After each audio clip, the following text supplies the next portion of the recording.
ایک دن میں 5 مرتبہ اللہ کے رسول کی شفاعت کے حقدار ہونے سے ہم محروم ہو جاتے ہیں۔ دیکھیں تو صحیح کتنا بڑا نقصان ہے ہمارا، ہم غور ہی نہیں کرتے۔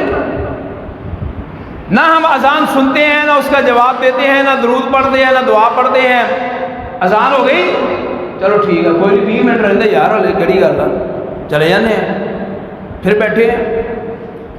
پھر بھاگا ایک بندہ آتا ہے، 2 رکعتیں گزر چکی ہیں، وہ وضو کرتا ہے، 2 رکعتیں جماعت کے ساتھ پڑھی، 2 اس نے اپنی پڑھی، اسلام دے رہا ہے، پھر بھاگ گیا۔ آپ مجھ کو بتائیں، سمجھدار لوگ بیٹھے ہیں، باشعور آدمی یہاں پر بیٹھے ہیں، ایک بندہ ہے، اس نے اذان سنی، اس نے اس کا جواب دیا، اس نے درود پڑھا، اس نے دعا پڑھی، پھر اس نے پورے وقار کے ساتھ اٹھ کر اس نے وضو کیا اور وضو کے تقاضے پورے کیے۔ اللہ نے وضو کے تقاضے پورے کرنے کے سارے فضائل اس کے دامن میں ڈال دیے۔ اب وہ انتہائی سکینت اور وقار کے ساتھ وہ مسجد کی طرف چل پڑتا ہے، اور جب وہ مسجد میں آتا ہے تو ابھی سنتوں کے لیے وقت بھی باقی ہے۔ سمجھ آ رہی بات کی؟ ابھی نماز کا وقت نہیں ہوا، ابھی نماز کی ادائیگی کا وقت نہیں آیا۔ ایک یہ بندہ ہے، آ کر پھر سنتیں ادا کرتا ہے، پھر نماز کا وقت ہوتا ہے وہ نماز ادا کرتا ہے۔ آپ مجھے بتائیں، اللہ کی قسم ہے، ایک وہ بندہ جو آخری وقت میں بھاگا آ کر نماز پڑھتا ہے، اور ایک یہ بندہ، ان دونوں کے نماز کے خشوع میں فرق ہوگا کہ نہیں ہوگا؟ اتنا ہی فرق ہوگا، جو میری کیفیت ہے، جو میں سمجھتا ہوں، اتنا ہی فرق ہوگا جتنا زمین و آسمان کا فرق ہے۔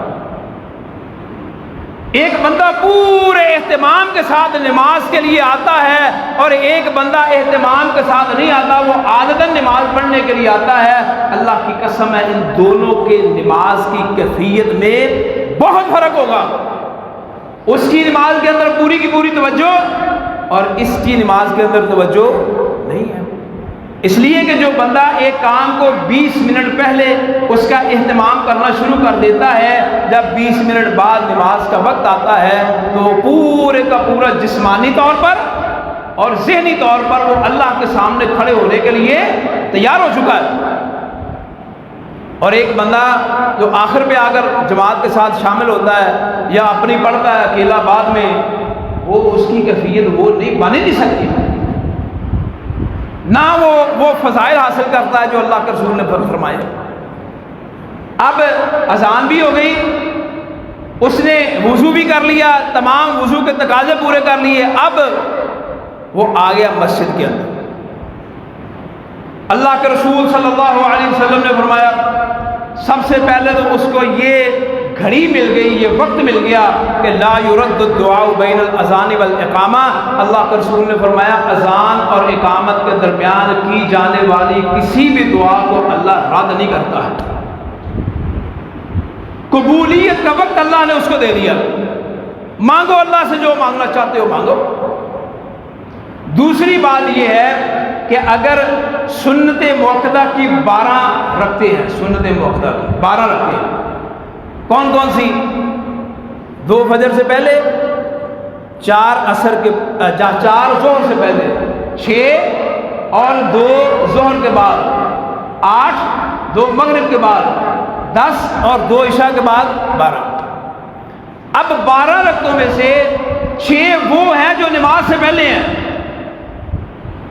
2 عصر 2 فجر سے پہلے، 2 ظہر کے بعد۔ اب جو 2 سے پہلے 4 پڑھ لیتا ہے، ظاہر ہے وہ تو مسجد میں آ ہی گیا نا، وہ ظہر کے بعد والی بھی 2 پڑھ لیتا، 8 ہو گئی۔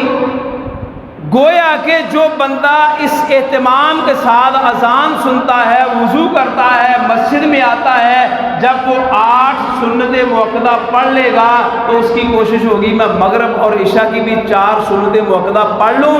کیوں؟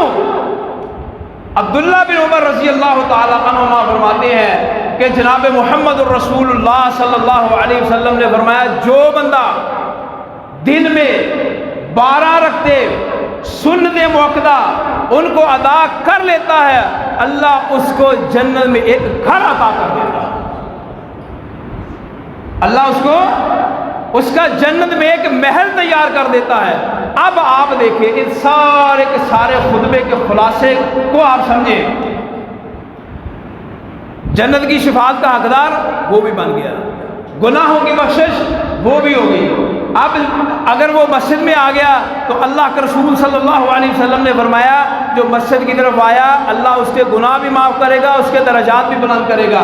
اب اس نے آ کر نماز بھی پڑھ لی، یہ سارے کے سارے فضائل کا حقدار وہ بندہ بن گیا۔ اب جنت میں ایک گھر بھی اس کا بن گیا۔ اب یہ فضیلت ایسی نہیں ہے۔ وَلِلَّهِ خَزَائِنُ السَّمَاوَاتِ وَالْأَرْضِ، زمین و آسمان کے سارے خزانوں کا مالک کون ہے؟ عرش والا۔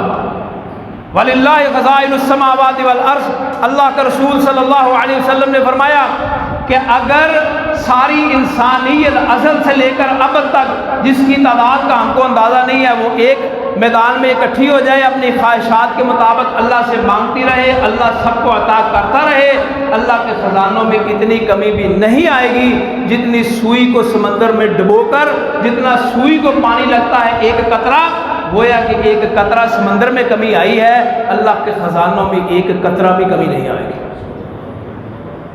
وَلِلَّهِ خَزَائِنُ السَّمَاوَاتِ وَالْأَرْضِ، سارے آسمانوں زمینوں کے خزانوں کا مالک عرش والا۔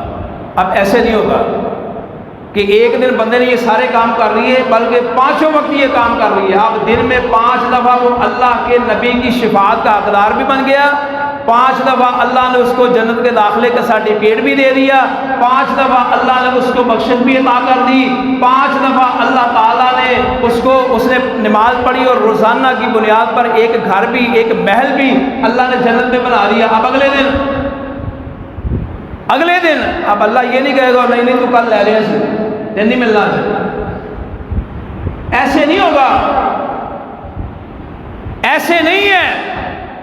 روزانہ کی بنیاد پر جنت میں گھر بناؤ، روزانہ کی بنیاد پر دن میں 5 مرتبہ شفاعت کے حقدار بنو، روزانہ کی بنیاد پر 5 دفعہ وضو کرو، 5 دفعہ جنت کے داخلے کا سرٹیفکیٹ حاصل کرو۔ اللہ کے خزانوں میں کوئی کمی نہیں ہے، ساری کی ساری انسانیت اس راستے پر لگ جائے، اللہ روزانہ یہ سب کچھ ان کو عطا کرتا رہے، اللہ کی قسم ہے اللہ کے خزانے میں ایک قطرے کے برابر بھی کمی نہیں آئے گی۔